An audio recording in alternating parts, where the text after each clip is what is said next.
Have you ever sat in a room full of people, surrounded by laughter and conversation, yet felt a profound sense of being utterly alone? It's not a physical loneliness, but something deeper, a quiet ache that whispers you are speaking a language no one else seems to understand. You share your thoughts, your dreams, your heart, and in return, you receive polite nods or blank stares, as if your deepest truths were written in a foreign script. You are told you think too much, feel too deeply, that you are simply too much. And in those moments, a seed of doubt is planted. You begin to wonder, perhaps they are right. Perhaps there is something fundamentally wrong with the intensity of your soul. But what if I told you that you were never too much? What if the problem was never the depth of your ocean, but the size of the container you were trying to pour it into? You were never too much. You were just reflecting in the wrong mirror. This is the journey we are on today, a journey to understand those rare soul-level connections that don't ask you to be less, but finally give you the space to be all that you are. It's a journey into the heart of what it means to be truly seen, not for a polished performance, but for the beautiful, chaotic, and sacred truth of your essence. Some moments in life don't just happen, they arrive. They interrupt the familiar rhythm of your days like a forgotten melody you suddenly remember. It's a feeling that time has paused just long enough for you to notice something ancient unfolding. If you've ever met someone and felt this deep, inexplicable knowing, this sense of remembering rather than discovering, you are not alone. That feeling is not a romantic fantasy. It is the echo of a spiritual memory. If this idea of finding the right mirror is already sparking a new perspective for you, take a moment to subscribe to Mind Decode Explained. We journey through these intricate landscapes of the mind together, discovering the language of our own souls. The great Swiss psychiatrist Carl Jung believed that the meeting of two personalities is like the contact of two chemical substances. If there is any reaction, both are transformed. Notice he didn't say if there is any attraction, he said reaction. This is a crucial distinction. We are conditioned by society to chase comfort, ease, predictability. We build our lives around what feels safe. But the soul craves something else entirely. The soul doesn't long for a warm body. It longs for recognition, for expansion, for truth. And when the universe decides it's time for your soul to expand, it doesn't just hand you a soulmate wrapped in a bow. It shakes you. It places a truth-telling mirror in front of you in the form of another person, and its purpose is not to flatter your ego, but to undress it. This is the first sign that this is not just another connection. A distorting mirror, the kind many of us are used to, reflects back a version of you that serves the other person's needs and insecurities. It tells you to be quieter, smaller, less intense. It subtly criticizes the very parts of you that are most alive. A truth-telling mirror, however, does something far more terrifying and far more sacred. It reflects your light, yes, but it also illuminates your shadows, your fears, your unfinished stories.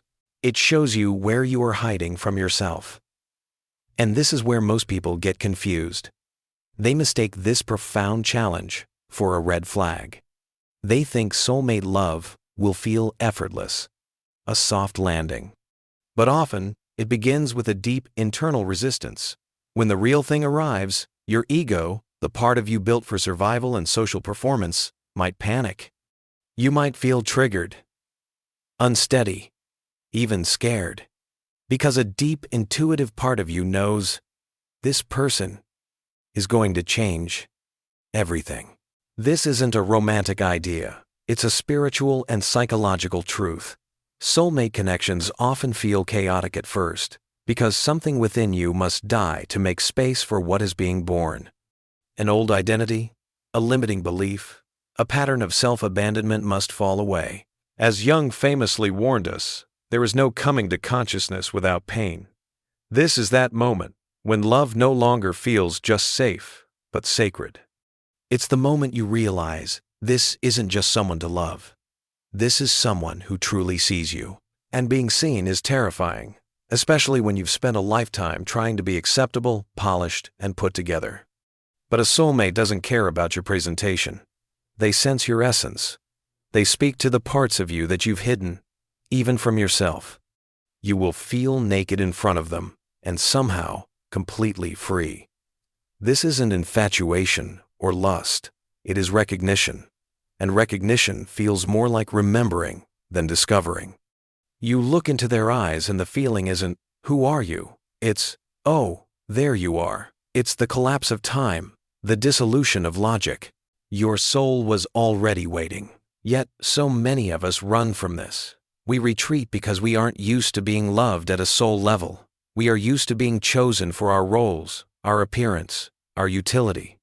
But when someone chooses your soul without asking it to perform, it demands a level of authenticity we may not be ready for. It's the most terrifying intimacy there is, but it is also the most profoundly healing. This experience touches upon what attachment theory, pioneered by psychologist John Bowlby, helps us understand. If our early experiences taught us that love is conditional or unreliable, a secure, deeply seeing connection can feel alien. An anxious attachment style might cause us to cling, fearing this profound connection will vanish, while an avoidance style might make us instinctively push it away because its intimacy feels overwhelming and threatening to our hard-won independence. The truth-telling mirror doesn't fit our old broken patterns, so our nervous system sounds the alarm. We mistake the sacred for the unsafe. This is the crucial difference between a karmic partner and a divine soulmate. A karmic relationship often amplifies your wounds, replaying old painful cycles until you learn the lesson the hard way. A divine relationship, however, illuminates the lesson. It doesn't ignore your wounds. It witnesses them, not to fix them, but to understand them. That witnessing is a powerful balm. It frees you. You stop running from yourself. You stop bargaining for love. You stop shrinking just to be chosen. Because in the clear reflection of that mirror, you finally see it. I was never too much. I was just too much for the wrong mirror. Jung believed the soul carries within it an image of its counterpart, the anima in a man, the animus in a woman. This internal blueprint is what magnetizes us towards someone who mirrors that powerful archetype. But here's the nuance. If we are not spiritually and emotionally mature, we can fall in love with our own projection, not the actual person. Projection feels like love, but it's just our longing wearing a mask. And this is why the universe will often allow that illusion to shatter. It wants you to love what is real. Real, transformative love doesn't idolize you. It awakens you. And that awakening is not always poetic. It can be messy, uncomfortable, even painful, as it burns away the illusions. But it is never destructive. It only burns what is false, so that only truth remains. This brings us to a common misconception, that a soulmate exists to complete you. This idea, while romantic, keeps us in a state of passive waiting, searching for an external other half to fix our internal emptiness. The truth is far more empowering. A soul-level connection does not complete you. It inspires you to complete yourself. It arrives not to save you from your solitude, but to celebrate it with you. This is why this kind of love often arrives when we least expect it, when we've stopped grasping, controlling, or begging. It arrives when we have begun to enjoy our own company, when our loneliness has transformed from an ache into a space for self-listening, when we've stopped performing for attention and started healing for alignment. This is divine timing, not romantic urgency. When that moment comes, it doesn't knock loudly. It enters quietly. You may meet them in the most mundane of circumstances, a grocery store, a random conversation. The ordinary context doesn't matter because the energy is undeniable. It hums in your bones. You feel peaceful and charged, still and electrified, all at once. What makes this connection so profound isn't just the love itself. It's the recognition of who you become in its presence. You notice you're not reaching for validation in the same way. You're not molding yourself to be accepted. Instead, you find yourself expanding, opening, becoming more you than you have ever allowed yourself to be. And it's not because they are making you this way, but because their clear reflection finally allows you to see the person you were always meant to be. Their presence calls forward parts of you that were asleep, dreams you tucked away, truths you silenced. courage you buried under years of people-pleasing. You watch yourself unfold, not out of obligation, but out of a deep desire to be authentic, and they are doing the same. Divine connections are not one-sided, they evolve in harmony. They challenge both people to rise. There's no savior, and no one on a pedestal, just two souls learning to meet each other as they are and still choosing to stay. This is where the work of a researcher like Brené Brown becomes so relevant. She speaks of vulnerability not as weakness, but as the birthplace of connection and courage.